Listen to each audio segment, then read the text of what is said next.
Show me the money. Dollar signs in the chat if you want to know where the money's at. Dollar signs in the chat if you want to know where the money's at. Dollar signs in the chat if you want to know where the money's at. I'm going to show y'all where the money at. It's right here. It's right here in this Circle IPO. I hope y'all saving y'all money. Save to invest. That's what they say. Save to invest. Don't save to save. Save to invest. Inflation will fuck you up. They said the Circle IPO is oversubscribed by 25x.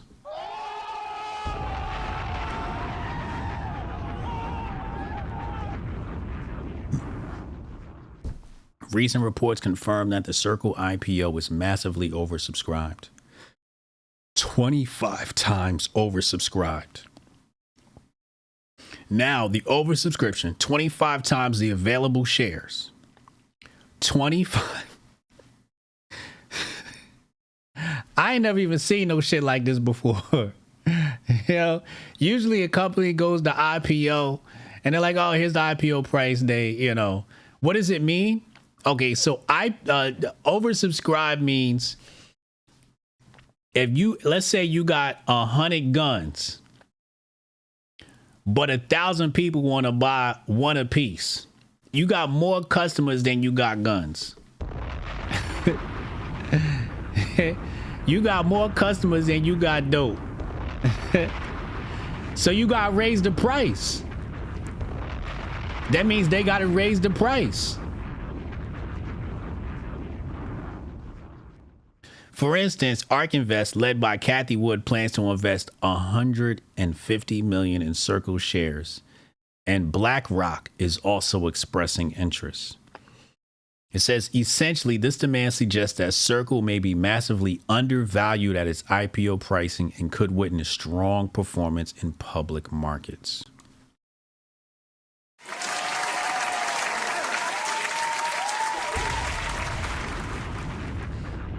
Jabari says everybody sees a rug company coming. They want profit before it crashes. Maybe. I think the IPO is going to get priced. This shit might come out the gate at like $100+. I don't know. But if it's over leveraged 25x and the previous IPO price was, I think they said it was in the range of 20 to 25. I don't know. Was the IPO going to come out at $500? I don't know what the hell does this mean. But I'm going to trust my own research, right? So, for example, the biggest play I gave out this year, I gave two big plays, two major plays, I'll say. The first one was gold. Okay. We sniffed the gold out like super early when it was bringing it in on the planes. So, like, you probably 5x'd if you invested on that report. Okay. Gold's kind of settling down now because the markets are recovering. But you probably 5x'd on your gold. And if you played options, then that was crazy. The NVIDIA, I wouldn't even consider NVIDIA a major play. That was just that's a medium play compared to the gains we made on gold. And then Coreweave, which we're going to talk about in a moment. You know what I'm saying? But that gold play and that Coreweave play, which we're going to talk about in a second. So with this IPO, right, I'm trusting my judgment because I know that the CBDC is the future, right? So when we're talking about this Circle IPO, we're talking about investing in the CBDC. This is a stable coin that we're investing. Did I call out Coreweave? Chat. One in the chat if you remember when I told y'all about Coreweave after IPO. One in the chat if I called it.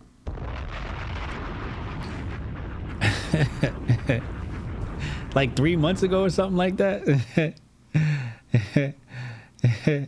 Yeah. This is why you gotta watch this show, cause like I be finding shit, cause I be digging. You know what I mean? So because this is stable coin, I think Circle could run. Ripple's involved, BlackRock's involved. And this is a competitor to Tether, and Tether hasn't gone public that I know of. At least I don't think I think they're still private. But yeah, best app to use for stock. Let me tell you the best app to use for stocks right now. I'll give you a sleeper. SoFi. SoFi is a sleeper stock app. You can do fractional investing. And what I do is I give wifey the credit card. I got a SoFi credit card. And every time she buys groceries or food on that credit card, I get points on it. Right? Then I take those points and I buy stock with those points. So that allows you to do fractional.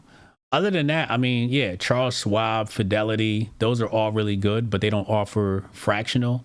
There's another one I think called M1. Robinhood does fractional, but I think M1 and Robinhood do fractional, so you can buy fractions of a share. But if you're not doing fractions of a share, you got big money, use Fidelity or, something like that. But I use multiple apps. So Fidelity has fractional. There you go. So Fidelity's a good look. But I like SoFi because if you use the credit card, you get the points and you can take those points and you can reinvest it. Gemini gives you kickback. If you get the Gemini credit card, you get points in the form of Bitcoin. So that's super dope. But yeah, anywhere you can take points and turn it into investments, I think is a good look. Cash App does fractional too. But I think Cash App is crypto only, right? I think it's Bitcoin only, if I'm not mistaken. Yeah. SoFi gives you points for raising your credit score, all kinds of stuff. Yeah. Capital One, yeah. So, it depends on, what you're interested in. It's really hard to say what's the best one. It's really hard to say because they all have their pluses and minuses. Webull's another one. Webull, you could do fractional shares too.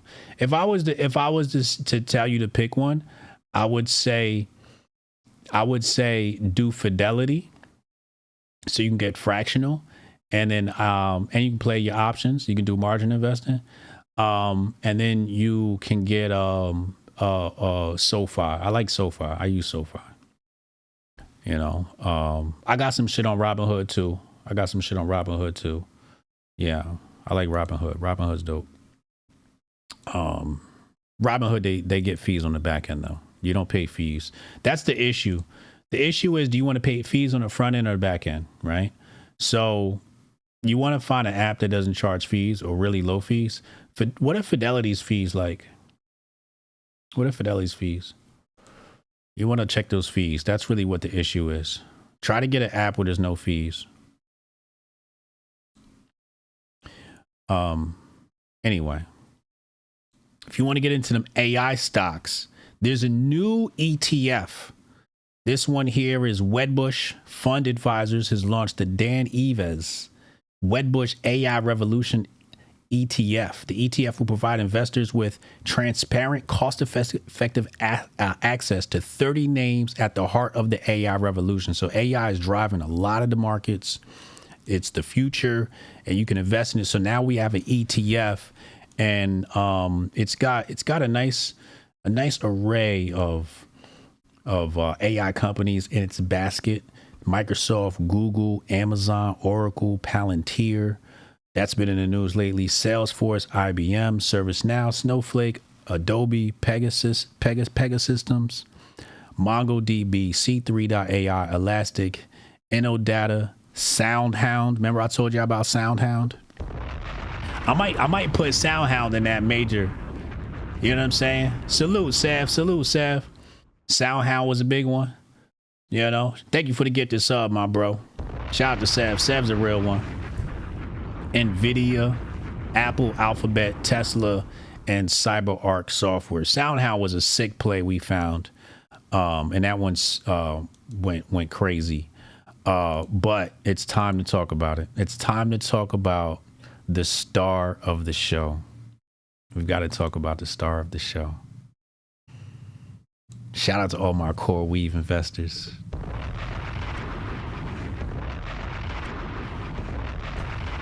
NVIDIA backed Coreweave extends record rally into Wednesday. Shares of Coreweave extended their recent rally into Wednesday morning after closing at a record $150.48 a share yesterday. The stock surged 25% Tuesday after the announcement. We talked about this announcement yesterday to lease the data center from Applied Digital. AI and data centers go together. So you got AI on one side, you got data centers, and then yesterday I gave you the play for the highway because somebody's got to build the highway, right? So you can invest in all of it through ETF, individually, whatever. But you got the AI, and then you got the data centers that's going to run all the data. AI needs data. Everybody's trying to cheapen the cost of pull requests. And whoever's, has more data centers can offer more AI services cheaper. And that's what the big thing is about. So that's why you got UAE, Saudi Arabia, all of them investing in data centers. And you got this deal right here with Applied Digital and their data center. And of course, they're both backed by NVIDIA. We love NVIDIA over here. It says here, shares have roughly tripled in value over the last month, going from a May 2 close of $51.57 and yesterday $150. We gave you this play at IPO and followed it all along. I think somebody doubled up last week. Was that Sleepy? I think Sleepy got a 100x, a 1x last week, or a 2x. I think he doubled up last week. Just Hotep, thank you for the 5 gifted subs. So, shout out to my Coreweave investors.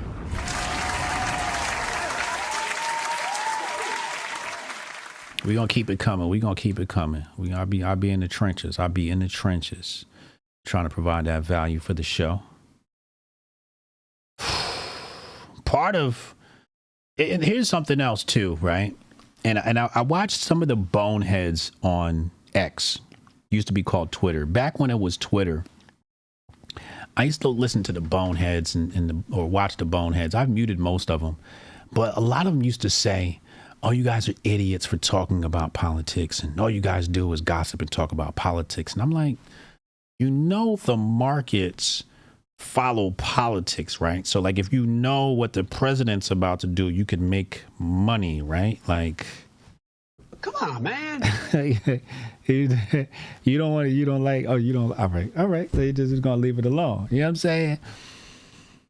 But Hotep, you're a genius. HotepJesus.com. I like to follow politics because it's going to tell me how to position myself and my family, and Hotep is stand for the future. And Trump says, I like President Xi of China, always have and always will, but he is very tough and extremely hard to make a deal with.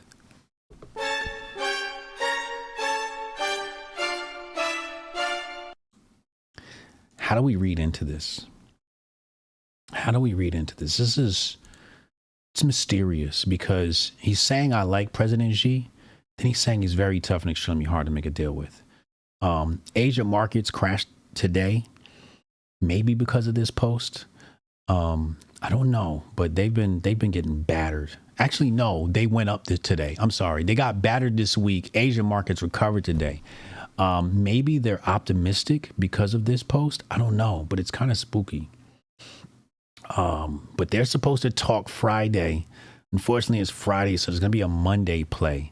So if you can make aftermarket trades, I know some of you guys are big ballers in the chat. If you can make aftermarket trades, we got to wait and see how this meeting goes, because you could do some margin trading for Monday and make a little change. Yeah, it could be code speak. Xi on his way out? I don't know. I don't know what this means. And it's Friday. Like, they could be close to a deal, right? Like, I don't know. Let me check the stock heat map. Let's check the heat map. See what the market's doing right now. Let me see. We got some green up here. we got some green up here. It's greeny green green.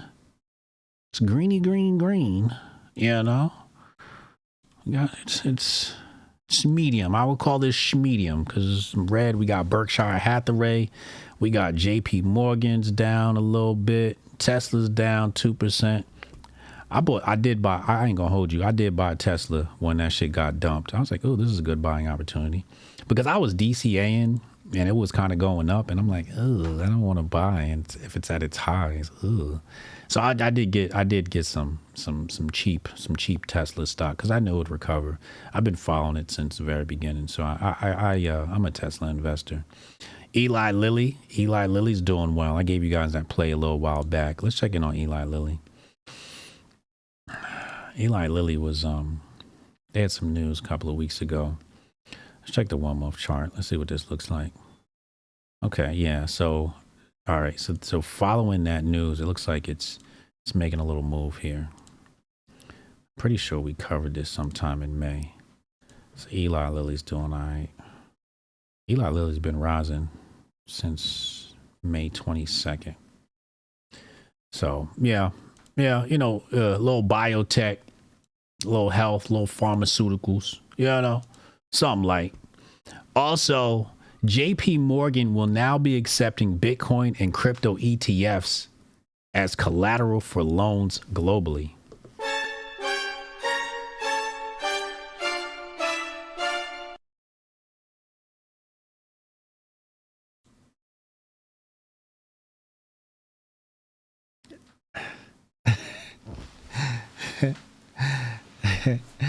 So Demick was talking about this, right? Because Demick is he's a millionaire, and you know, he manages his money really well. So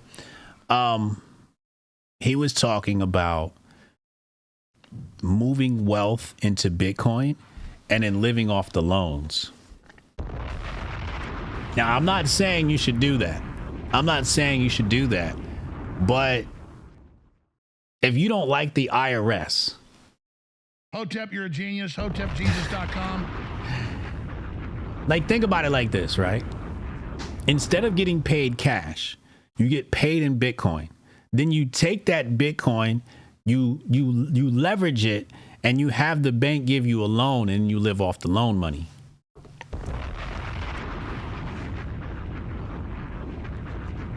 And then you don't pay taxes.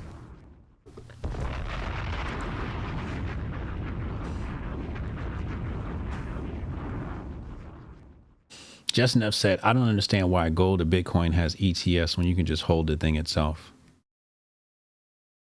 Volatility. You're not subject to the same volatility. Also, I don't have any Bitcoin. Hotep, you're a genius. HotepJesus.com. I don't hold my Bitcoin. If I did have any. Okay. You know, holding Bitcoin is a risk. You know, holding Bitcoin is...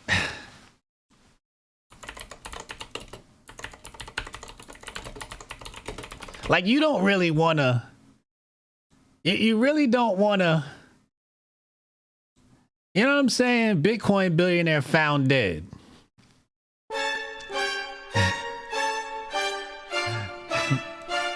You know, you like you kind of don't want to. Holding Bitcoin is a scary thing, because if niggas find out how much Bitcoin you got and you got $1 billion worth of Bitcoin, like, think about it like this: if I got $1 billion and it's in the bank, well, you got to rob the bank. You can't rob me because the bank's got limits on how much I can take out, et cetera, et cetera. But if I hold Bitcoin and it's in a wallet, you can come to my house and stick me up and take my $1 billion worth of Bitcoin like that. And nobody can stop the transaction. It's all gone. Why you think these Bitcoin billionaires go missing? So holding Bitcoin is a risk. That's why I don't have any. Hotep, you're a genius. HotepJesus.com. Okay. All right. And if I did, I'll let JP Morgan hold it.